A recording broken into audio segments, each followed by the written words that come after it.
किसी के प्रति नफरत करते हैं और इस तरह के परिणाम हमारे चलते रहते हैं। कभी क्रोध, मान, माया, लोभ रूप, कषाय रूप परिणाम चलते हैं। तो परिणामों का नाम जो हमारे भाव हैं उसी का नाम भाव कर्म है ना। जो हम भाव करते हैं सो वो भाव कर्म। और द्रव्य कर्म क्या है तो करेंगे ये जो ज्ञानावरण, दर्शनावरण, फिर अंतराय, मोहनीय, वेदनीय, आयु, नाम और गोत्र, ऐसे 8 कर्म जो हैं उन्हें द्रव्य कर्म कहा जाता है। ये द्रव्य कर्म है, ये फिजिकल एक्सटेंट है, इन्हें जड़ भी बोलते हैं। और ये कैसे हैं, शास्त्रों में इसका वर्णन आता है। ये धूल की तरह है, जैसे छोटे छोटे जीव हमें कभी दिखाई नहीं देते हैं, है ना। कई बार होता है हम पुस्तक पढ़ते खोल के बैठ जाते हैं और पुस्तक के अक्षर पढ़ने लगते हैं, लेकिन अचानक हमारी दृष्टि जाती है तो कुछ छोटा सा जो है उस पुस्तक के अंदर जो जीव प्राणी है वो चलता हुआ जब चलने लगता है तब दिखाई देता है। तो ऐसे ही ये जो द्रव्य कर्म है हमें दिखते नहीं है लेकिन है। ये कैसे हैं हम उसको आज नहीं दिखते तो भी देखने की कोशिश करेंगे कि क्या द्रव्य कर्म को हम देख सकते हैं कि नहीं देख सकते हैं। सो आज मैं कोशिश करूंगा आपको द्रव्य कर्मों को भी दिखाने की कि हम द्रव्य कर्मों को कैसे देख सकते हैं, है ना। भाव कर्म को तो हम वैसे नहीं देख सकते हैं लेकिन हम भावों को अनुभूति के अनुसार ये जान सकते हैं। क्रोध करते समय कि इसके परिणाम जो है ना एकदम आंखें दिखाना। हिंदी में एक मुहावरा होता है आंखें दिखाना। आंखें दिखाना मुहावरे का अर्थ क्या है कि बहुत गुस्सा करना, है ना। तमतमा जाना, कोई ऐसी बात सुन करके और आंखें दिखाने लगते हैं, मतलब बहुत गुस्सा करना।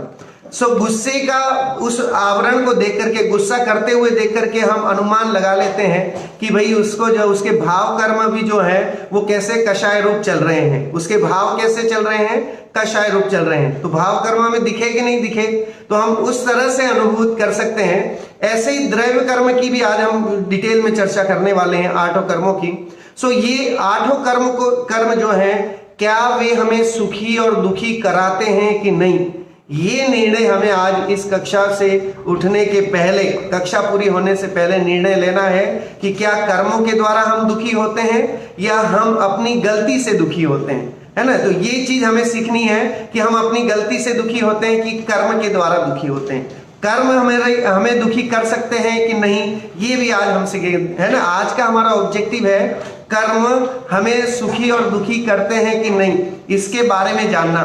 और द्रव्य कर्म, नौ कर्म और भाव कर्म का जो चक्रव्यूह है, इसे हम चक्रव्यूह भी बोल सकते हैं। जो चक्कर है वो चक्कर क्या है उसको भी आज जानना है हमें, है ना। सो संसार में ये जो जीव है वो जीव जो है वो चक्कर खा रहा है। और वो चक्कर किस लिए खा रहा है तो कहने की द्रव्य कर्म, नौ कर्म और भाव कर्म के माध्यम से चक्कर खा रहा है ना। हम बोलते हैं 4 गति 84 लाख योनियां हैं और उसमें ये जीव अनादिकाल से भटक रहा है। और अगर सही ज्ञान नहीं प्राप्त किया, देव दर्शन नहीं किया, जिनवाणी की बात नहीं सुनी और गुरुओं की शरण में नहीं गया तो नियम से आगे भी और यही काम करना पड़ेगा बेटा। तो अगर हम ये काम नहीं करना चाहते हैं कि हमें बार बार नहीं भटकना पड़े, बार बार कोई ऐसा कोरोना वायरस जैसा कोई वायरस हमें प्रभावित नहीं करे और हम निर्वायरस हो जाएं, है ना, बिना वायरस के हो जाएं, ऐसी अवस्था हमें मिल जाए तो ज्यादा बेटर है ना। तो वो वाली अवस्था कैसे मिल सकती है, ये जब तक हम कर्मों के बारे में नहीं जानेंगे तब तक हम उस स्थिति पर पहुंच नहीं सकते हैं। तो कर्मों के स्वरूप को जान करके, द्रव्य कर्म, नौ कर्म, भाव कर्म के बारे में जान करके हमें एक सही ज्ञान मिलेगा कि हमें आखिर करना क्या है, कौन से कर्म करना है ना। कहते हैं ना कर्मण्येवाधिकारस्ते मा फलेषु कदाचन, ये गीता में आता है। वहां ये कहा जाता है कि कर्म किए जाओ, फल की चिंता मत करो बेटा, वो तो जो है वो जिसको देना होगा देगा। लेकिन अपने यहाँ जो है जैनिज्म में थोड़े कर्मों की चर्चा डिफरेंट है। अपने यहाँ अगर हम बोलेंगे तो क्या बोलेंगे, कर्म विचारे कौन, भूल मेरी अधिकाई, अग्नि सहे घनघात, लोह की संगति पाई, है ना। ये पद आता है अपने यहाँ। जैनिज्म का जो पद है वो ये है, जैनिज्म की गीता ये है कि कर्म विचारे कौन, कह रहे कि कर्म कौन है, भूल मेरी अधिकाई, मेरी गलती के कारण से जो है वो ही सारा चक्कर खड़ा होता है। और अग्नि सहे घनघात और लोह की संगति पाई, कह रहे कि जो आग है वो जब लोहे में लोहार क्या करता है कि उसको कोई शेप बनाना होता है ना, कुछ उसको फावड़ा बनाना है, कोई भी शेप बनाना है, तलवार बनानी है बाय द वे, तो तलवार बनाने के लिए पहले लोहे को आग में डालता है, तपाता है उसको, जब वो लोहा लाल हो जाता है तब वो उसको घन से बहुत जोर जोर से ठोकता है, और ठोक करके फिर उसको जो शेप चाहिए वैसा शेप बनाता है। तो क्या हुआ कि अग्नि ने लोहे की संगति प्राप्त की और इस कारण से अग्नि को ठुकना पड़ा, है ना। मार किसको पड़ती है, लोहे को कि अग्नि को, कि अग्नि, लोहे की संगति लेने के कारण अग्नि को भी मार पड़ी। ऐसे ही कर्मों को अपना मानने के कारण जीव को भी जो है संसार में भटकना पड़ा। संसार में रुलने का कारण एकमात्र और एकमात्र कौन है, तो कह रहे हैं कि ये हमारे कर्म ही हैं, जिसके कारण जो है हम भ्रम से उन्हें अपना माने बैठे हैं और कर्तृत्व, ममत्व, एकत्व, भोक्तृत्व ऐसी 4 मिस्टेक करके बैठे हैं, जिसके कारण हम दुखी होते हैं। सो इन 4 मिस्टेक को भी आज हम यहां से निकालेंगे और कैसे सुखी हो सकते हैं इसके बारे में हम जानेंगे, है ना। क्योंकि हम सबको क्या करना है कि हम सबको सुखी होना है, किसी को भी किसी तरह का वायरस नहीं लगे और सभी सुखी हों, निरोगी हों, ये हम चाहते हैं। और कभी भी सर्दी, जुकाम, खांसी, कैंसर, किसी तरह की बीमारी नहीं हो। आज का अगर आपने न्यूज़ पढ़ी होगी तो एक इंडिया के बॉलीवुड के, है ना, फेमस फिल्म स्टार 53 ईयर में उनकी आज डेथ हो गई, है ना। इरफान खान नाम से एक जो है फिल्म स्टार थे और कैंसर से पीड़ित थे और आज उनकी मृत्यु हो गई, और अभी तो सिर्फ 53 इयर्स के ही थे, और न जाने अगर आगे जीते तो कितनी और अच्छी अच्छी फिल्में बनाते। लेकिन देखिए आयु कर्म जो है वो किसी को नहीं छोड़ता। उन्होंने लंदन जाकर के भी बहुत प्रैक्टिस की, बहुत दवाइयां करवाई, सारी सब कुछ कराया, लेकिन फिर भी, है ना, मणि मंत्र तंत्र बहु होई, मरते न बचावे कोई। कह रहे कि जिसको मरना है उसको मंत्र तंत्र, डॉक्टर, मेडिसिन, कोई भी वैक्सीनेशन, कुछ भी काम नहीं आता है जब आयु कर्म पूरी हो जाती है। सो आयु कर्म भी अपने यहाँ जैनिज्म में एक कर्म माना गया है, और उस कर्म में ये नियम है कि जितने दिन की आयु जीव लेके आता है उससे 1 सेकंड, है ना, 1 सेकंड तो मैंने ज्यादा कह दिया, एक समय, जैन धर्म में एक समय चलता है, और वो समय जो है हम और वैज्ञानिक आज तक उस समय को काउंट नहीं कर पाए, क्योंकि वो एक समय जो है वो केवल ज्ञानियों का विषय है। वो केवल ज्ञानी ही जान सकते हैं कि एक समय में कितने क्या सेकंड होते हैं और कितने सेकंड का एक समय होता है। तो एक समय भी जो है कोई भी जो है अपनी आयु का बढ़ा नहीं सकता और न घटा सकता है। कोई चाहे कि मैं अपनी आयु कम कर दूं तो वो भी पॉसिबल नहीं। आप प्रश्न कर सकते हैं कि जो लोग सुसाइड करते हैं उन्होंने तो अपनी आयु कम कर ली ना, क्योंकि वो तो और जी सकते थे, लेकिन वे उतनी ही आयु लेके आए थे और ऐसा संयोग बनना था, ये निश्चित था। उनकी मृत्यु उसी परिणामों के तहत होनी थी जिसके कारण उनकी आयु फिक्स थी। तो इसलिए आयु कर्म भी फिक्स है, उसकी भी चर्चा अपन आज यहाँ पर करेंगे। पहले में एक जो है ये 8 कर्म जो है वो हमें सुखी और दुखी नहीं कराते हैं, ये हम एकदम क्लियर करें, फिर then I will show you the PPT, और वो पीपीटी मैं आपको बताऊंगा और उसके तहत फिर अपन आगे की चर्चा करेंगे।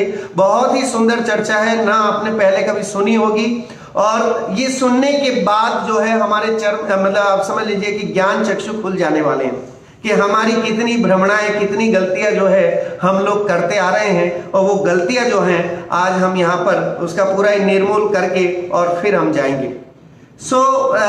मैंने पहले ही बताया कि कोई भी कर्म जो है किसी जीव को दुखी और सुखी नहीं करा सकता। कर्म में ताकत ही नहीं है। क्यों नहीं है ताकत? उसका कारण यह है कि जीव चेतन है और कर्म जो है वो पुद्गल है। तो कोई भी 2 द्रव्य जो डिफरेंट नेचर वाले द्रव्य हैं वो एक दूसरे की हेल्प नहीं कर सकते, है ना। 2 द्रव्य कभी भी एक दूसरे की कोई हेल्प नहीं कर सकते। 6 द्रव्य हैं, जीव, पुद्गल, धर्म, अधर्म, आकाश और काल, ये 6 द्रव्य कहलाते हैं। मैं बाद में पूछूंगा भी बच्चों से, है ना। तो 6 द्रव्य कौन से हैं? जीव, पुद्गल, धर्म, अधर्म, आकाश और काल, ये 6 द्रव्य हैं। और ये 6 द्रव्यों का सबका अपना अपना काम है। कोई भी किसी में हेरफेर नहीं कर सकता, कोई डिस्टर्ब नहीं कर सकता किसी को।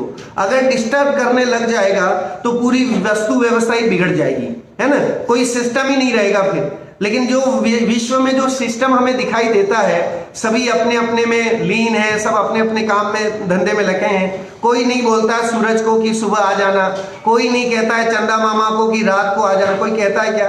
कोई खींच के लाता है क्या सूरज और चंदा को कि भाई तुम अभी आओ, फिर वहां जाओ, फिर अमेरिका में चले जाओ और इधर आ जाओ, है ना, यूएई में अभी आ जाओ? कौन बताता है? सारी व्यवस्थाएं अपने स्वाधीनता से परिणमित हो रही हैं। कोई इसको चलाने वाला, हिलाने वाला, डुलाने वाला नहीं है।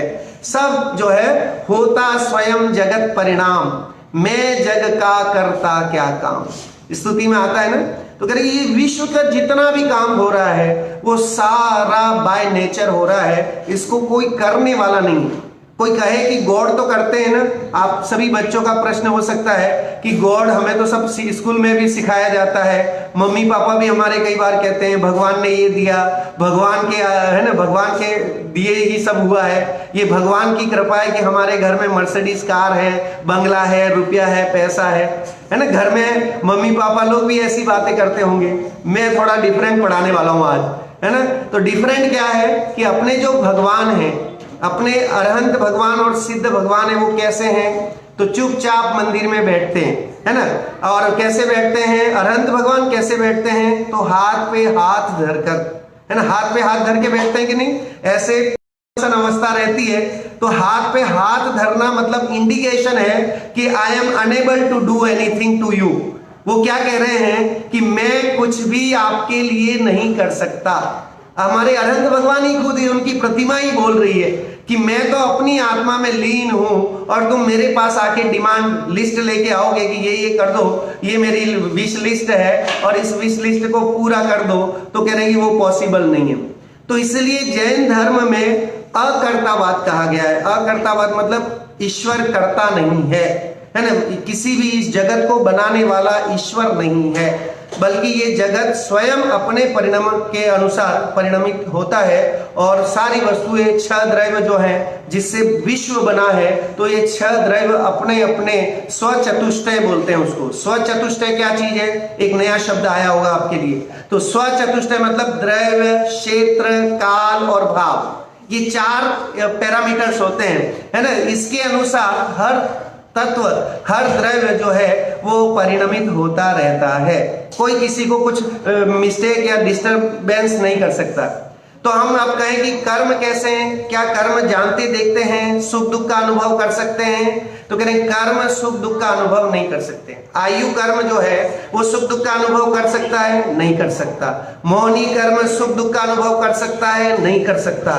जीव सुख दुख का अनुभव कर सकता है कि नहीं कर सकता है? तो जीव तो जी करता है, हमें सुख और दुख का अनुभव होता है। कोई हमें चिमटी चुभोता है या कोई हमें आंख आकर के बंद कर लेते हैं ना, कई बार होता है खेल खेल में, कोई आता है आपका फ्रेंड वगैरह, तो आप क्या करता है, वो आपकी आंखों को ऐसे बंद कर देता है ताकि आप, फिर वो पूछता है पहचानो कौन है, तो फिर आप पहचानते हो कि ये है, वो है, फला है, ढिगड़ा है, जो भी है, फिर आप बताते हो तो वो आंख खोलता है। तो ऐसे ही आप देखिए जितने भी ये द्रव्य मतलब कर्म है, वे कर्म अपने अपने अधीन है, उनको कोई करने वाला नहीं है। और न ये कर्म जो है, चूंकि वे जड़ हैं और वे जानते देखते नहीं है, आठों कर्म, और वे आठों कर्म जानते देखते नहीं है, इसलिए वे किसी का, पहली बात तो भला और बुरा कर नहीं सकते।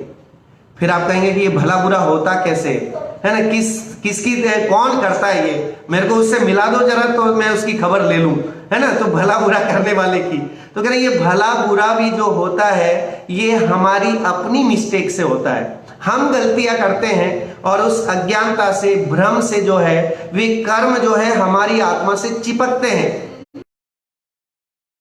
संयोग बनाते हैं, रिलेशन बनाते हैं। और रिलेशन बनाने से आत्मा, जैसे वो अग्नि अपने आप चूल्हे में पड़ी है तो कोई टेंशन नहीं थी, लेकिन जैसे ही लोहा उसके अंदर गया और उस अग्नि ने लोहे की संगति प्राप्त की, कंपनी ली, तो वो लोहा जब बाहर निकला तो लोहार ने क्या किया, उसको घन से बहुत जोर जोर से पीटा।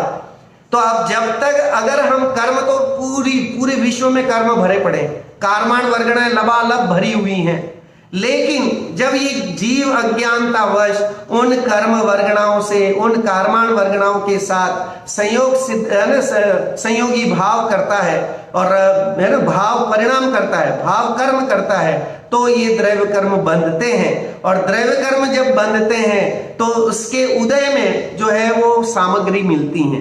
सामग्री मतलब नौ कर्म। नौ कर्म मतलब सारी अवस्थाएं। जैसे आपने पुण्य कर्म किए, अच्छे काम किए, जगत में तो यही होता है कि अच्छे काम किए जाओ और आपको उसका भला होगा, है ना। आप दूसरों का भला करो, आपका भला भगवान करेंगे। इस तरह से जो है कई ऐसी स्तुतियां वगैरह गाए जाते हैं।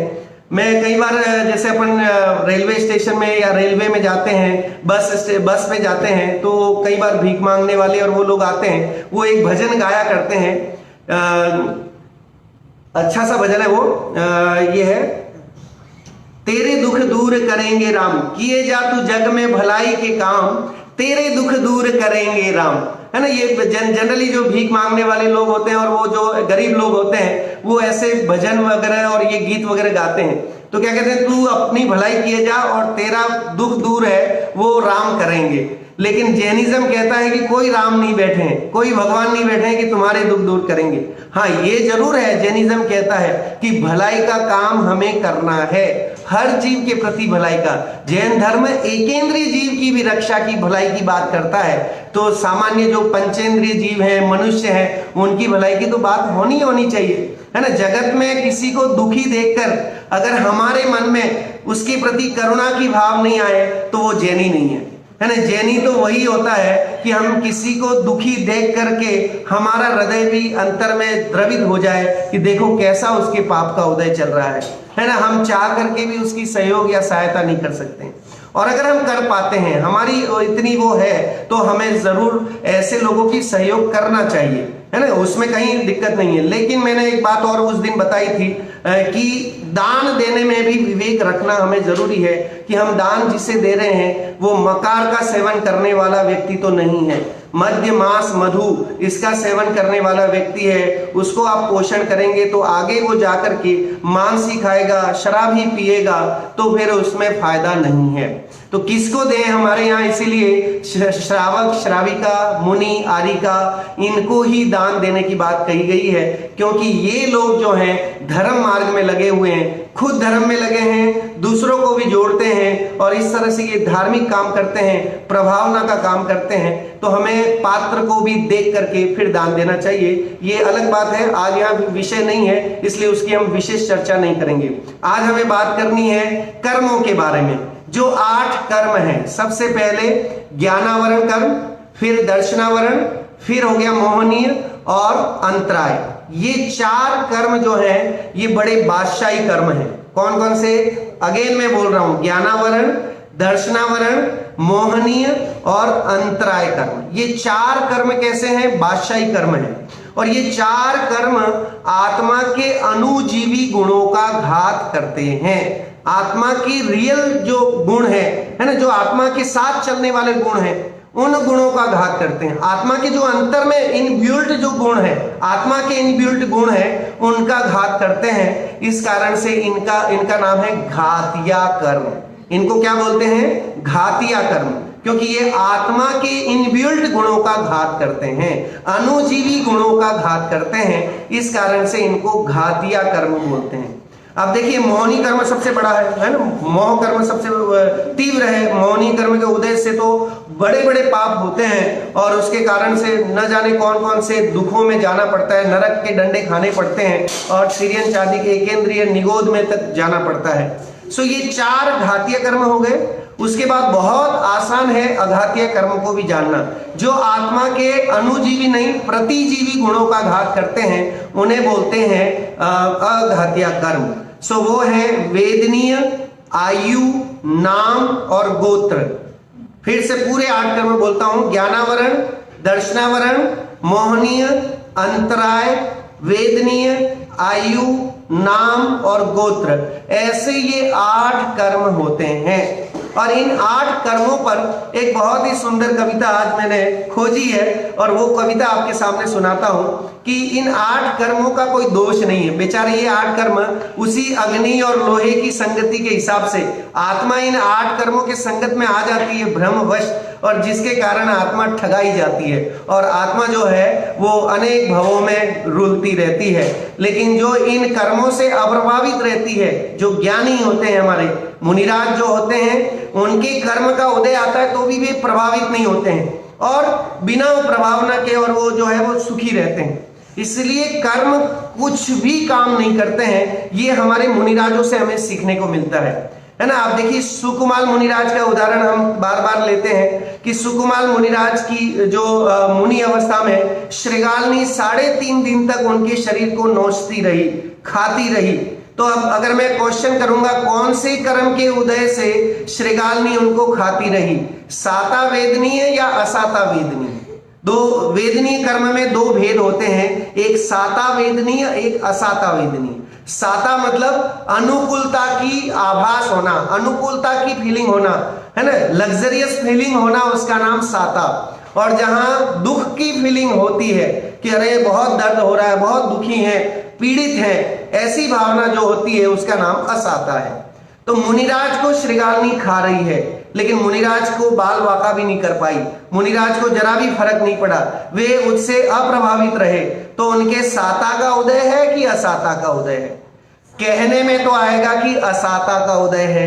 क्यों? क्योंकि वो श्रृगालनी उनके शरीर को खा रही है, नोच रही है, मांस पूरा निकल गया है, तो उदय तो असाता का चल रहा है। लेकिन उस उदय में भी मुनिराज ने अपनी आत्मा को उस असाता के उदय में इन्वॉल्व नहीं किया, तो वे महासुखी रहे और कोई फर्क नहीं पड़ा। तो इस तरह से हमें ये जो है कर्मों के बारे में भी समझना है कि कर्म आए, उदय में आए, लेकिन उदय में आने पर भी अगर हमारे अंतर में एक बड़ा हथियार हो जिसका नाम है समता, है ना, समता रूपी रत्न हमारे पास हो, हथियार हो, तो वे कर्म हमारा बाल बाका भी नहीं कर सकते, है ना। तो इसलिए अंतर में साम्य भाव, समता भाव हो तो कैसी भी सिचुएशन में हमें जो है आनंद ही आनंद होगा। अभी पूरा माहौल कैसा हो गया है? बदल गया है ना, पूरे विश्व का माहौल बदल गया है। सो इस बदले हुए माहौल में कौन सा उदय हम कहेंगे, साता का उदय या असाता का उदय? तो हम सब कहेंगे हम सबका असाता का उदय चल रहा है। हम चाह करके भी घर के बाहर नहीं निकल पा रहे हैं, है ना। हम चाह रहे हैं कि हम कहीं चले जाएं, बीच पे चले जाएं, पार्क में चले जाएं, कहीं और घूमने चले जाएं, लेकिन पॉसिबल नहीं है। तो ये हमारे असाता का उदय है जिसके कारण हम इतने भयभीत हैं, इतने दुखी हैं। कोई ऐसे पाप कर्म किए होंगे, और कोई अभी के नहीं, कोटि जन्म, करोड़ों वर्ष पहले भी कोई ऐसे पाप किए होंगे, उसका उदय अभी आना होगा तो अभी आता है। आप देखिए कर्मों का ऐसा सिस्टम है कि कर्म अभी करो और अभी उसका जो है फल भी आ जाता है, कर्म अभी करो और उसका फल करोड़ों वर्ष बाद भी आता है ना। जैसी जैसी उसकी स्थिति, अनुभाग, प्रकृति और प्रदेश, ये कर्मों के 4 सिस्टम है। उन सिस्टम के अनुसार उस कर्म की कितनी स्थिति वो बांध रहा है, उतने काल तक को जो है आबाधा काल बोला जाता है। जैसे आज मैंने कोई पाप काम किया और मैंने पाप कर्म बांधा, अब उसकी स्थिति आनी है 100 साल बाद। तो 100 साल बाद जब उदय में आएगा, तब तक का जो मेरा वो कर्म है, पाप कर्म, वो मेरे जीव के साथ स्टोर में बंधा हुआ है। और वो जो बंधा हुआ 100 साल का पीरियड है, उसका नाम है आबाधा काल, मतलब 9 बाधा, है ना। अबाधा मतलब बाधा नहीं करता है। कब नहीं करता है? जब तक कि उसका टाइम नहीं आता है। सब अपने अपने टाइम से जो है आते हैं, जो भी है अपना अभिनय दिखाते हैं और चले जाते हैं। ड्रामे में यही होता है ना, जब नाटक या मूवी आप देखते हैं तो क्या होता है, जिसका जो सीन है उसी टाइम आएगा तो वो नाटक अच्छा लगेगा। कोई पहले आ जाए, एंडिंग वाला सीन पहले दिखा दें और शुरुआत वाला बाद में दिखाएं तो मजा आएगा क्या? नहीं आएगा। तो ऐसे ही कर्मों का भी सिस्टम है कि कर्म बांधते हैं हम, वो या तो तुरंत ही फल देते हैं, कई बार बीच में देते हैं, कई बार हो सकता है सालों लग जाए। अभी जो उदय में आ रहा है वो हमारे करोड़ों वर्ष पहले का भी कोई कर्म हो सकता है, या 100-200 साल पहले का भी हो सकता है, और उससे पुराना भी हो सकता है, नया भी हो सकता है, कैसा भी हो सकता है। कैसे ये हम कह सकते हैं, अगर आपने किसी को गाली दी और उसने तुरंत आपके गाल पे एक चाटा मार दिया, तो कर्म का उदय तुरंत आया कि नहीं आया? गाली देते ही क्या हो गया, आपने गाली दी और सामने वाले ने एक चाटा मार दिया। तो आपने कर्म किया, बुरा कर्म किया, है ना, अशुभ कर्म किया, और उसका फल कब मिला आपको? कि तुरंत, इमीडिएट, है ना, इमीडिएट आपको उसका फायदा हो गया। सो ऐसे ही हमें ये ध्यान रखना है कि कर्मों की ऐसी विचित्र सिस्टम है कि वे कब उदय में आएंगे, लेकिन आएंगे जरूर। ये नियम है, ये विधि का विधान है कि जो कर्म आकर के बंधेगा वो नियम से जो है वो फल भी देगा। सो इसलिए हमें बहुत सावधानी से इन कर्मों से बचना है, लेकिन सम्यक ज्ञान करके, सही ज्ञान करके कि वाकई कर्म हमारा कुछ नहीं कर सकते जब तक कि हमारा जो है उसमें इन्वॉल्वमेंट नहीं, कर्तृत्व, ममत्व, भोक्तृत्व, एकत्व की परिणति नहीं करती है, तब तक कोई कर्म की मजाल नहीं है, कोई ताकत नहीं है कि कर्म हमारा कुछ बाल बाका कर सके। तो ये ही समझना है। जिस दिन हमने ये समझ लिया, हम बहुत निर्भर हो जाएंगे, बहुत आनंद आएगा जीवन में कि आप सोचेंगे कि वाकई जो है हमने बहुत अच्छी विद्या सीख ली, जो कि वाकई जैन विद्या तो जैन विद्या है। उत्कृष्ट अगर कोई विद्या है, विश्व में सीखने लायक कोई चीज है, तो एकमात्र जैन विद्या है।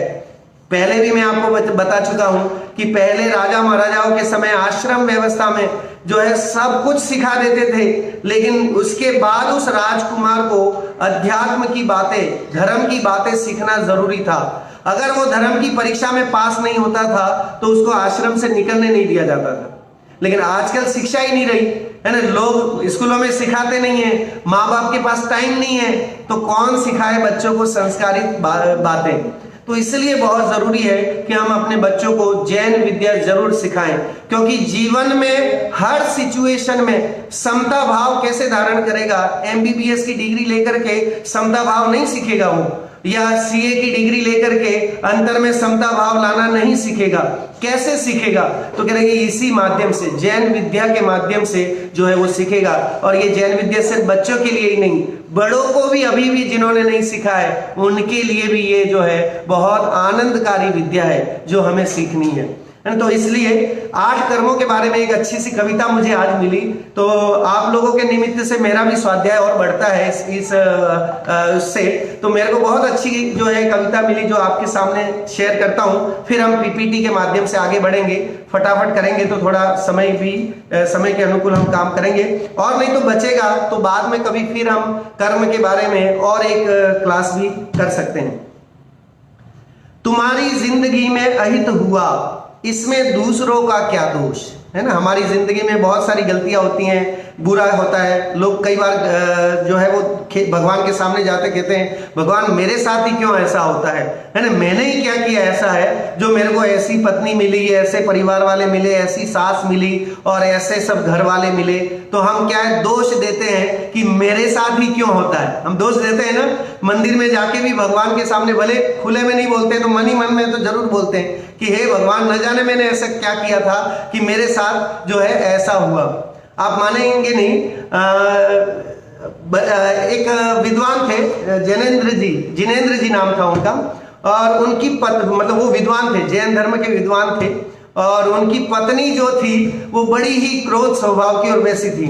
और पंडित जी जो डेली स्वाध्याय वगैरह करने वाले शांत परिणामी पंडित जी थे, और एक दिन क्या वो हुक्का पीती थी, है ना। ये आप इसमें देखिए जैनेंद्र जी वर्णिका आता है, तो हुक्का पीती थी। सो हुक्का पीती थी तो पंडित जी प्रवचन में जाने से पहले उसके लिए, पत्नी के लिए हुक्का भर के जाते थे।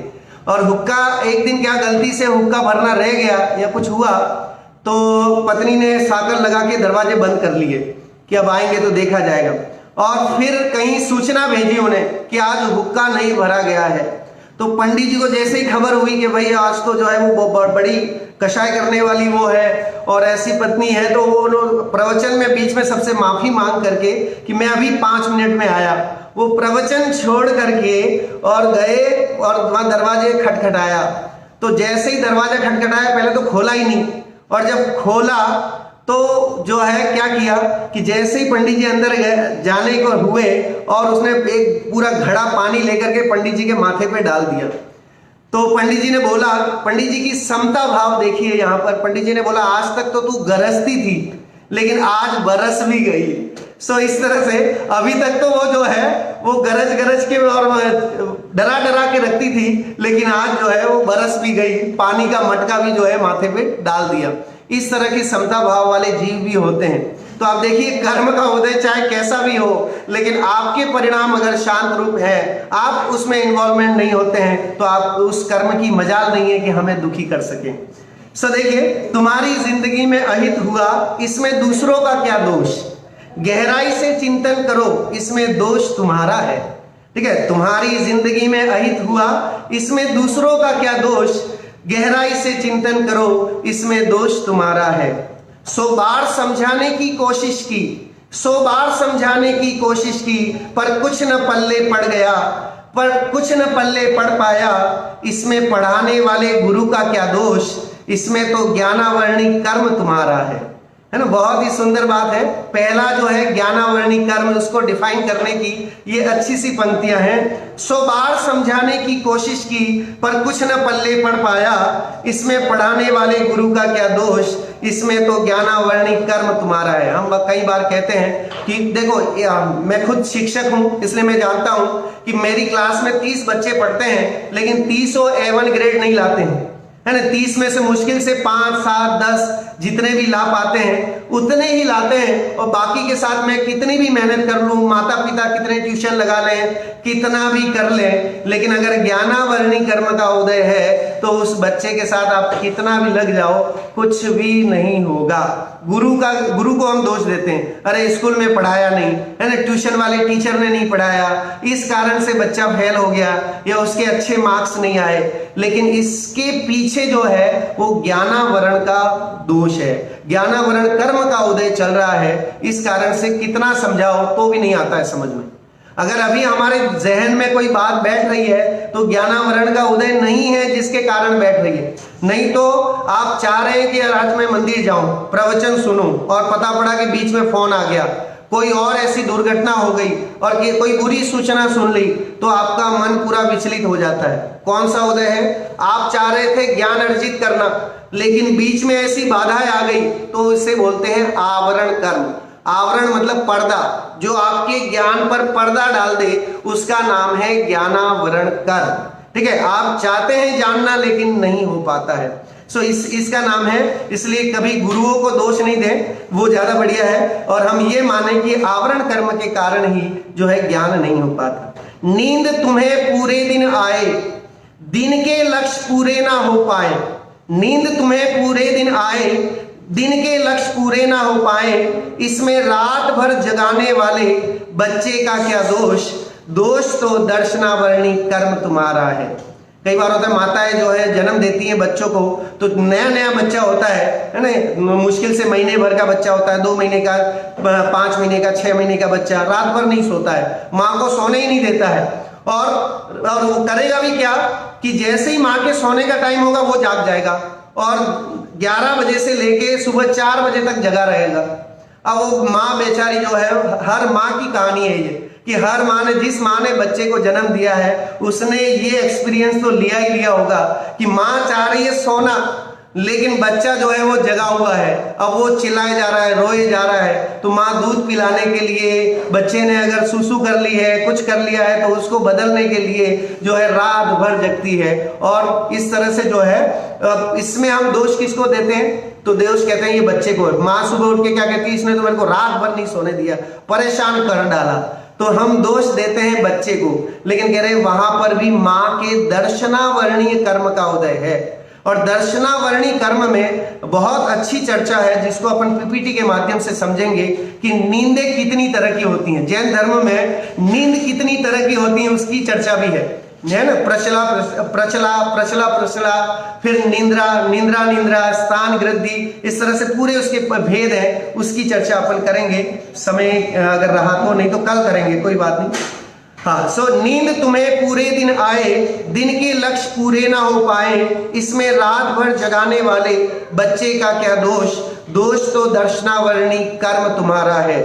बच्चे ने तुम्हें तंग किया, सिर तुम्हारा दुखाया है, बच्चे तो केवल निमित्त बने, उसमें तो असाता वेदनीय कर्म तुम्हारा है। कई बार बच्चे परेशान कर देते हैं, तंग करते हैं, तो उसमें जो है हम बच्चे को कहते हैं कि बच्चे हो हल्ला कर रहे हैं इसलिए हम परेशान हो रहे हैं, लेकिन कह रहे हैं बच्चे दोषी नहीं है। दोषी कौन है कि हमारे असाता का उदय चल रहा है, जिसके कारण वे बच्चे हमें दुखदाई लगते हैं, है ना। तो इस तरह से हमारे असाता के उदय से ही होता है, हम दोष दूसरों पे डालते हैं। अनादिकाल से यही चला आ रहा है कि हमने दोष दूसरों पे डाला है, कभी हमने अपनी और अपनी गलती को झांक करके नहीं देखा, है ना।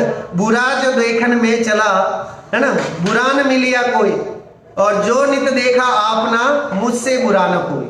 तो हम क्या करते हैं कि बुरा देखने के लिए सब जगह जाते हैं, सबको बुरा ही देखते हैं, है ना, लेकिन कोई बुरा नहीं मिलता है जब मैंने अपने को देखा। ऐसे ही जो है सुखी जो देखन में चला, सुखी न मिलिया कोई, और जो नित देखा आपना, मुझसे सुखी न कोई। अगर हमने अपने को देख लिया तो हमारे से ज्यादा सुखी और कौन होगा। जिसने अपनी आत्मा को जान लिया तो उसी से सुख मिलेगा। ये शाश्वत धर्म है। इस धर्म के नाम इसके आगे हम किसी भी धर्म को जोड़ दें कि जीव अपने स्वरूप को जान करके सुखी होता है, ये एक प्रमाण वाक्य है, यूनिवर्सल ट्रूथ है। अब इसको आप दिगंबर धर्म कर ले, इसको श्वेतांबर जैन धर्म कर लो, इसको हिंदू धर्म कर लो, इसको ईसाई धर्म कर लो, मुस्लिम धर्म कर लो, कोई भी धर्म कर लो, लेकिन बात जो है वो एकमात्र यही है कि त्रिकाल में, है ना, जितने भी पास्ट, प्रेजेंट और फ्यूचर में अगर कोई जीव, सिंगल जीव, है ना, सिंगल सोल अगर सुखी हुआ है तो सिर्फ और सिर्फ अपने स्वरूप को जानने से हुआ है, कर्मों के माध्यम से कोई सुखी दुखी नहीं हुआ है। चलिए आगे बढ़ते हैं। सो असाता कर्म हो गया, उसके बाद दर्शनावर्णी हो गया और ज्ञानावर्णी हो गया। 3 कर्म हो गए अपने। कोई इस दुनिया से चला गया, वह अकेला तुम्हें छोड़ गया, इसमें उसके आयुष्य का क्या दोष, इसमें लगाव का मोहनी कर्म तो तुम्हारा है। घर में होता है ना कि भाई हमसे बिछुड़ जाता है, वियोग का जो दुख है वो सबसे बड़ा दुख हम कहते हैं कि हमारा जो बी लवर है, जो हमारा प्रिय था और वो प्रिय जो है हमसे बिछुड़ के चला गया, तो हम कितना खेद खिन्न होते हैं, शोक मनाते हैं। लेकिन शोक मनाने से जो है वो पाप ही कमाते हैं।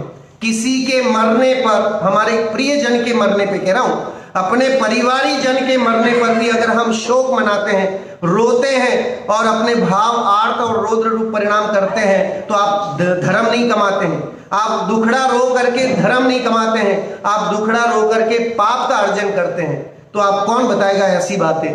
तो आप सोचिए ऐसे टाइम में भी समता भाव धारण करना कि अगर घर में किसी की गमी भी हो जाए तो भी जैन धर्म के जो धार्मिक लोग होते हैं वे उस गम का एहसास नहीं कराने देते हैं। 13 दिन तक, 13वीं होती है, अब आजकल तो रहा ही नहीं जमाना, तीसरे चौथे तीये की बैठक में ही सारा काम खत्म हो जाता है ना। इतना स्नेह रहा है। अब पहले लोग जो है, जो स्नेह रहता था उसकी प्रगाढ़ता 13 दिन तक रहती थी कि 13 दिन तक लोग जो है घर में कुछ चूल्हा चाकी नहीं बनाते थे, व्यापार धंधा नहीं करते थे। लेकिन आज अगर घर का कोई एक मेंबर मर जाए तो तीसरे दिन सब कुछ हो जाता है, रिश्ते नातेदार आके काम स्वाहा होकर के चौथे दिन तो ऑफिस खुल जाते हैं, है ना, कंपनियां खुल जाती हैं, सब काम हो जाता है। लेकिन यहां पर कह रहे हैं कि उन 13 दिनों में भी जैन धर्म के परिवारों में आप देखिए 12 भावनाओं का चिंतन होता था। वहां विद्वान लोग जाकर के और धर्म सभा करते थे, जिसके घर में गमी होती थी। आज भी होता है, आज भी अगर आप भारत में जाएंगे और जहां भी इस तरह की किसी के घर में, क्योंकि ऐसा कोई घर नहीं है जहां गमी नहीं होती है, तो जहां भी इस तरह की गमी होती है तो वहां धार्मिक माहौल बनाए, वहां पर तत्व की बात सिखाएं, जैन धर्म की इन भावनाओं की चर्चा करें कि वाकई जीव सुखी तो जो है ये अनित्य, अशरण, संसार, एकत्व, अन्य, तो कितना हमने अच्छे से जो है इन 12 भावना का चिंतन किया। हमारे पुण्य उदय से जो है हमें ये 12 भावना का चिंतन मिला। तो ये 12 भावना का चिंतन हमें उस टाइम के लिए है। हमारी ये सारी पैकिंग हम किस लिए कर रहे हैं कि ताकि ऐसा कोई क्षण आए तब हमें वो 12 भावना याद आए, ऐसा कोई क्षण आए तब हमें ये प्रवचन याद आए कि 8 कर्मों से मैं दुखी नहीं हूं, मैं दुखी अपनी अज्ञानता से हूं, अपने दुष्परिणामों से हूं कि मेरे जो भाव कर्म रूप परिणाम है उससे मैं दुखी हूं, दैव कर्म से मैं दुखी नहीं हूं। सो देखिए, कोई इस दुनिया से चला गया, वह अकेला तुम्हें छोड़ गया, इसमें उसके आयुष्य का क्या दोष, इसमें लगाव का, है ना, इसमें लगाव का मोहनी कर्म तुम्हारा है। कह रहे उसकी आयु तो जितनी थी उतनी वो आयु लेके आया था और मर गया। लेकिन हमने जो उससे मोह किया, जो हमारा अट्रैक्शन बढ़ा, वो अट्रैक्शन जो है वो हमें दुखी करता है। कई परिवारों में होता है कि 10 साल का 12 साल का बेटा मर जाता है। अब उस माँ और बाप के लिए जिसका इकलौता बेटा हो और 12 साल का बेटा और उसकी एक्सीडेंट से मृत्यु हो जाए, उस घर का आगे का जीवन आप सोच लीजिए, उसी मनुष्य भाव में ही नरक जैसा ही होता है। नरक के दुख अगर देखने हो तो ये इससे बढ़िया और क्या हो सकता है कि उस माँ और बाप दोनों घुट घुट के एक एक समय जो है वो जीते हैं। क्यों? क्योंकि वो मोह कर्म के उदय के कारण, मोह उससे उस बच्चे से 11 या 12 साल के बच्चे के प्रति इतना लगाव था कि जिसके कारण जो है उसको छोड़ नहीं पाते हैं और इस कारण से दुखी होते हैं। लेकिन अगर जिसे ये धर्म की शरणा है, जिसे ये चीजें पता है, क्या वह ऐसी सिचुएशन में भी दुखी रहेगा? तो ये ही चीजें हमें जो है समझनी है। ये चीजें हमें जैन धर्म जो है हर सिचुएशन में सुखी रहना सिखाता है। आगे बढ़ते हैं। 4 कर्म हो गए। कच्ची उम्र में भी बहुतों ने इस संसार को अलविदा कह दिया। कच्ची उम्र में भी बहुतों ने इस संसार को अलविदा कह दिया। इसमें स्थितियों का क्या दोष, दोषी तो आयुष कर्म तुम्हारा है। कई बार होता है कम आयु में मर जाते हैं, जैसे आज मैंने बताया वो इरफान खान 53 में ही मर गया। तो अभी तो और जीता तो न जाने कितनी मूवी बनाता, इंग्लिश मीडियम और ऐसी कुछ अच्छी मूवियां बनाई हैं उसने। तो ऐसे ही उसमें हम आयु कर्म जो है उसको दोष देते हैं, है ना। तो वो आयुष कर्म हमारा ही है। हम क्या करते हैं, दोषी स्थितियों को देते हैं कि उसको कैंसर था इसलिए मर गया। लेकिन वो कैंसर के कारण तो मरा, लेकिन उसकी आयु कर्म भी वो उतनी ही लेके आया था जिसके कारण वो मरा। नहीं तो आप सोचिए, कई लोग ऐसे हैं हॉस्पिटलों में अगर आप देखेंगे वेंटिलेटर पे हैं लेकिन मर नहीं रहे। परिवार वाले प्रतीक्षा कर रहे हैं कि ये कब जो है जाएं, लेकिन फिर भी मरते नहीं हैं और जीते रहते हैं आयु जो है। तो इससे हमें समझना चाहिए कि जब तक आयु कर्म पूरा नहीं होगा, किसी जीव को कोई ना तो मार सकता है ना बचा सकता है ना। हम चाहे कितने परिणाम कर लें, लेकिन बिना आयु कर्म पूरे हुए किसी का मरण नहीं हो सकता। ये बात समझने से क्या निर्भरता नहीं आती? क्या हमें अंदर में जो भय है वो दूर नहीं होता कि यार ये सारा काम तो जो है आयु कर्म के अधीन है और हम जितनी आयु लेके आए हैं उसको तो कोई रोकने वाला नहीं है। हाँ, लेकिन अगर हमारे परिणाम दुष्परिणाम होते हैं तो जो है पुण्य कर्म भी पाप में संक्रमित हो जाते हैं, और अगर परिणाम अच्छे होते हैं तो पाप कर्म भी पुण्य में संक्रमित हो जाते हैं। दोनों सिस्टम है। अगर अच्छे परिणाम करते हैं तो पाप कर्म, पूर्व में बांधे हुए पाप कर्म भी पुण्य में जो है संक्रमित हो जाते हैं। और अगर अभी पाप रूप परिणाम करते हैं तो पहले कोई अच्छे काम किए हुए हैं जिससे पुण्य बंधा हुआ है, वो भी पाप में कन्वर्ट होकर के स्थिति दे करके उदय में आ जाता है। ऐसे सारी सिस्टम होते हैं, इसलिए भावों को संभाल के रखना बहुत जरूरी है। हम जैन लोग हैं, सब लोग जानते हैं भावों की क्या कीमत है। सो इसी तरह से हमें ये भी समझना कि जो हमारे परिणाम है, हमारे भाव हैं, वो कभी भी जो है विद्वेष रूप नहीं होना चाहिए, विभाव नहीं होना चाहिए, है ना, स्वभाव होना चाहिए, है ना। हमारे भाव स्वभाव की ओर डायरेक्शन होना चाहिए, उनका विभाव की ओर डायरेक्शन नहीं होना चाहिए। विभाव मतलब राग द्वेष रूप परिणाम नहीं होना चाहिए। वीतरागता रूप परिणाम होगा तो कभी भी दुख आएगा ही नहीं। मुनिराजों को कौन सा दुख होता है बताइए? वे कौन से दुख से दुखी हैं? मुनिराज हैं जिनके हाथ में कमंडल और पीछी है और एक शास्त्र है। किस दुख से दुखी हैं? कौन सा दुख है उनको? कोई दुख नहीं। तो इस क्यों नहीं है? क्योंकि अंतर में जो है विभाव परिणाम नहीं है, विभावों की ओर झुकाव नहीं है, स्वभाव की ओर झुकाव है, जिसके कारण सुखी हैं। और जो विभाव में ही मस्त है उसके तो विखता है और सारा संसार जो है बढ़ता रहता है, वो सुखी दुखी होता रहता है। सो कच्ची उम्र में बहुतों ने इस संसार को अलविदा कह दिया। इसमें स्थितियों का क्या दोष, दोषी तो आयुष कर्म तुम्हारा है। तो आयु कर्म पूरा हुआ। तुम्हारा है छोटा, तुम्हारा कद है छोटा, बहन का है बड़ा, तुम हो गोरे, भाई है सावले, इसमें तुम्हारे माता पिता का क्या दोष, दोषी तो नाम कर्म तुम्हारा है।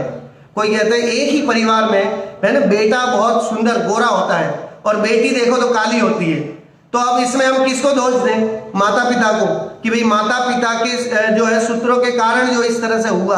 तो कह रहे कि माता पिता को दोष देने का मतलब नहीं है। यहाँ पर जो है ना, गोरापन और सांवलापन ये हमारे नाम कर्म के उदय से मिलता है। जो एक नाम कर्म का कर्म है उसके द्वारा शरीर मिलता है, शरीर नाम कर्म है ना, शरीर जो मिला है वो नाम कर्म के उदय से मिला है। और गोरा और छोटा, ठींगना, पतला, दुबला, ये सारा नाम कर्म के उदय से ही जो है हमारी ये परिणति होती है। कई बार जो है मोटे लोग जो होते हैं वो कुछ भी नहीं खाते तो भी मोटे होते जाते हैं, हवा बढ़ती जाती है उनमें। और पतले लोग जो होते हैं वो कम से कम 20-20 रोटियां खा जाए, 10-10 गिलास जूस पी जाए और तो भी जो है वो मोटे नहीं हो पाते हैं। तो ऐसा क्यों होता है भाई?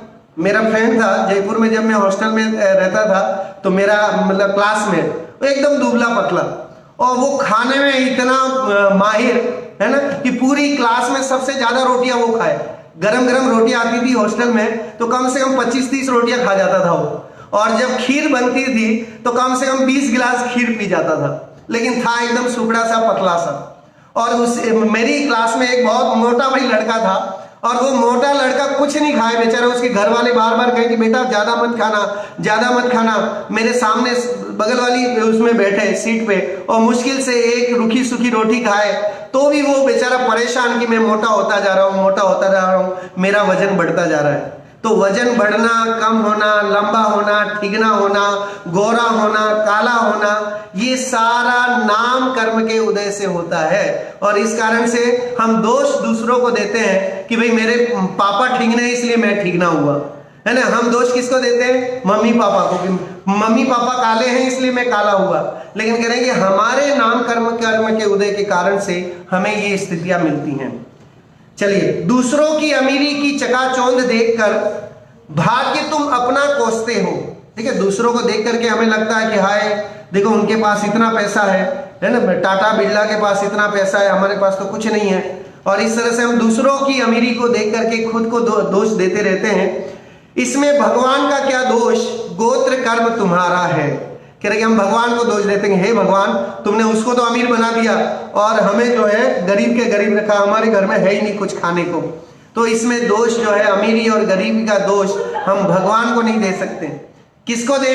तो कह रहे कि गोत्र कर्म के उदय से। गोत्र कर्म में उच्च गोत्र और नीच गोत्र दो भेद होते हैं। तो आप किसी उच्च कुल में पैदा होते हो तो ये उच्च गोत्र कर्म का उदय है, और किसी नीच कुल में जाते हो तो वो नीच गोत्र कर्म का उदय होता है। आप देखिए, कोई बेटा राजा के घर में पैदा हुआ, उसने क्या पुरुषार्थ किया था प्रिंस बनने का? कोई पुरुषार्थ किया था? ऐसे ही जन्म लिया और बन गया वो, है ना, राजा जी बन गया आगे। ऐसे ही एक बच्चा जो है, एक बेटी समझ लीजिए, एक लड़की जो गरीब घर में पैदा हुई जहां खाने का भी कुछ नहीं था और मतलब डेली कमाओ और डेली खाओ वैसी स्थिति थी। और एक दिन क्या हुआ कि राजकुमार वहां से गुजरा और उस लड़की को देखा और वो मोहित हो गया और राजकुमार ने उससे ब्याह कर लिया, शादी कर लिया। अब वो बेटी जो है वो राजकुमार के साथ राजमहल में बैठ के पटरानी बन गई। अब आप बताओ किसका इसमें दोष है ना? माता पिता का दोष है क्योंकि वे गरीब थे इसलिए वो गरीब थी, कि राजकुमार का दोष है, मतलब गुण है कि वो पैसे वाला इसलिए वो पैसे वाली बनी? नहीं, ना तो राजकुमार इसमें निमित्त है, ना उसके माता पिता निमित्त हैं। निमित्त है खाली उसके सुखी होने में, उसके पैसे वाले होने में और उसमें। लेकिन हम इनमें दोष नहीं दे सकते क्योंकि उसके गोत्र कर्म के उदय से उसको वैसी सिचुएशन मिली। अमीर गरीब ये जो होता है वो सब हमारे कर्मों के अधीन है। किस आयु में कितने हम पैसे वाले होंगे? हो सकता है आप और हम में से जो यहाँ पहली बार आए होंगे यूएई में तो इंडिया में खाने के भी लाले होंगे, या बहुत कम होंगे, ज्यादा पैसे नहीं होंगे, लखपति ही होंगे। यहाँ आने के बाद हो सकता है करोड़पति बन गए हों, अरबपति बन गए हों। तो ये भी अगर हम ये माने कि हम यहाँ आकर के पैसे वाले बन गए तो ये हमारी भूल है। ये तो हमारे कर्म का उदय चल रहा है जिसके कारण हमें मिला है। लेकिन एक समय नहीं लगेगा, अगर ये कर्म का उदय चला जाए और अगर पाप कर्म रूप संक्रमित हो गया तो सारा जो है करोड़पतियों को भी सड़कपति बनते देर नहीं लगती है ना। अभी हम देख सकते हैं सिचुएशन जैसी है कि जिनके शेयर मार्केट्स में पैसे लगे होंगे वो रातों रात जो है वो नीचे आ गए, है ना। कहाँ तो उनका ग्राफ बहुत ऊपर चल रहा था लेकिन एकदम नीचे आ गया। क्यों आ गया जी? तो कह रहे कि ये उदय अभी ऐसा चल रहा है जिसके कारण से ये हुआ। जब उदय आएगा ऐसा तीव्र, अगर उच्च गोत्र का उदय है या पुण्य कर्म ऐसा तीव्र रहता है, तो आप पुरुषार्थ नहीं करो, मेहनत नहीं करो, तो भी अपने आप है ना, लोग आकर के आपको दे जाएंगे कि भाई ये लो जी आपकी अमानत। तो ये चीजें हमें बहुत समझने वाली चीजें हैं। आगे बढ़ते हैं, आज का समय यही हो रहा है, पीपीटी का हम कल करेंगे अगर समय रहेगा तो। कड़ी मेहनत करके भी व्यवसाय में घाटा लाखों का पाया, है ना। अब देखो, अब होता है हमारे बिजनेस में बहुत घाटा होता है, तो कड़ी मेहनत करके भी व्यवसाय में घाटा लाखों का पाया, इसमें बिजनेस पार्टनर का क्या दोष, दोषी तो अंतराय कर्म तुम्हारा है। कह रहे कि हमारे अंतराय कर्म के उदय से हमें प्रॉफिट नहीं हो पाया, क्योंकि अंतराय पड़ गया, कोई ना कोई बाधा आ गया।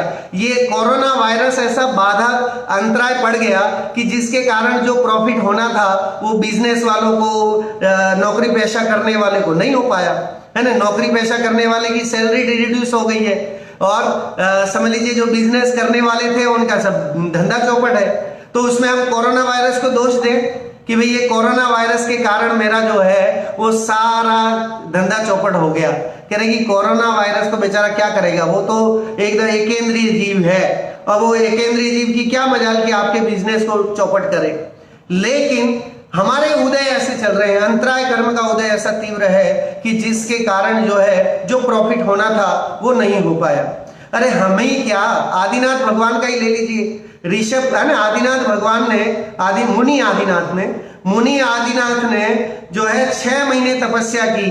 उसके बाद जब आहार के लिए निकले तो 7 महीने और 9 दिन तक डेली आहार के लिए जाते रहे, और एक भी दिन आहार नहीं मिला। अब देखो, इससे बड़ा अंतराय कर्म और क्या होगा। हमारे पहले तीर्थंकर, और उनको 7 महीने और 9 दिन तक तीव्र अंतराय कर्म कि डेली जाएं और विधि नहीं मिले, खाना नहीं मिले, आहार नहीं मिलेगी। तो इससे बढ़िया और हमें समझने का और क्या है कि हमारे तीर्थंकरों को भी अंतराय कर्म ने नहीं छोड़ा। तो इस तरह से अंतराय कर्म के कारण ही जो हम चाहते हैं वो नहीं हो पाता है। तो ये भी हमें समझना है। लेकिन दोष हम क्या करते हैं, दूसरों को देते हैं, निमित्तों पर दोष लगाते हैं, ये चीज गलत है। पर को दोष देना छोड़ दो, स्वयं का चिंतन करो, क्योंकि पर को दोष देना मिथ्यात्व है और स्वयं के दोष देखना सम्यक्त्व है। हमारे अंदर जो दोष है अगर हम उसको देखेंगे तो उसका नाम सम्यक्त्व है। सुकरात ने कहा था ये बात कि ज्ञानी कौन है, किसको कहे हम ज्ञानी। तो सुकरात की दृष्टि से ज्ञानी वो है जिसे ये एहसास है कि मुझे यह अज्ञान है, मुझे ज्ञान नहीं है। ये जिसको ज्ञान है वो सबसे बड़ा ज्ञानी है। तो अगर हमें ये ज्ञान है कि कर्म मेरे कुछ नहीं कर सकते हैं, तो सुकरात की दृष्टि से, मां जिनवाणी की दृष्टि से हम सम्यक्त्वी हैं कि नहीं है, हम ज्ञानी हैं कि नहीं है, तो है। अगर हमारे अंतर में ये श्रद्धा नहीं है कि कर्म हमें कुछ कराते हैं या नहीं कराते हैं, है ना, तो कर्म वाकई कुछ नहीं कराते हैं, हम सिर्फ दोष देते हैं कर्मों को, लेकिन कर्म से कुछ नहीं होता है। ये उन कर्मों के आने के कारण, कर्मों के संयोग और उदय के कारण से ये सारी स्थितियां बनती हैं। तो इन स्थितियों में भी हमारे मुनिराज, इन कर्मों की उदय की स्थितियों में भी मुनिराज समता भाव को धारण करते हैं, जिसके कारण जो है वे सुखी रहते हैं और उन्हें वे आनंदित रहते हैं, है ना, अपने आनंद में मस्त रहते हैं, चाहे बाह्य में कैसा भी उदय आए। आप देखिए 700 मुनियों को पर उपसर्ग आया, विष्णु कुमार मुनिराज ने उपसर्ग दूर किया, तो 700 मुनियों को उपसर्ग आया, लेकिन अंतर में समता भाव, तो उन मुनिराजों को कों फर्क नहीं पड़ा, बाल बाका नहीं हुआ। तो ये इस तरह की भावना जो है इन मुनिराजों की चर्याओं से, पुराणों के माध्यम से, कल हमने 4 अनियोग की बहुत अच्छे से चर्चा की थी, तो उन अनियोगों के माध्यम से हमें जैन धर्म की इन बारीकियों को सीखना है कि कैसे हम सुखी रह सकते हैं, है ना। हम दूसरों को दोष देना छोड़ें कि हम दूसरों को दोष देते हैं और हम ये मानते हैं कि उसके कारण जो ये हुआ, ऐसा हुआ, और इससे हम खुद दुखी होते हैं। खुद आप समझ लीजिए कर्म का आश्रम करते हैं, है ना, आर्त और रौद्र रूप परिणाम करते हैं दूसरों को दोष देने वाला। दूसरों के दोष देखने वाला आर्त और रौद्र परिणामी ही होता है, और आर्त और रौद्र परिणामी जीव या तो तिर्यंच बनता है या नरक गति में जाता है। ये दो ही उसकी स्थितियां हैं तो हमें आज निर्णय करना है कि इन कर्मों के माध्यम से हम कर्मों को दोष नहीं दें, 8 कर्मों के स्वरूप को जानें और जो 4 घातिया कर्म हैं उनको हम प्रयास करें कि कैसे जो है हम गृहस्थ अवस्था में रह करके भी हम अभ्यास पूर्वक इन कर्मों का अभाव कर सके और जिनेश्वरी दीक्षा धारण कर मुक्ति प्राप्त करें। इसी मंगल भावना के साथ आज की बात को विराम लेता हूं। बाकी पीपीटी का जो है अगर कल टाइम रहा, समय रहा, तो अपन कल मैं पीपीटी के माध्यम से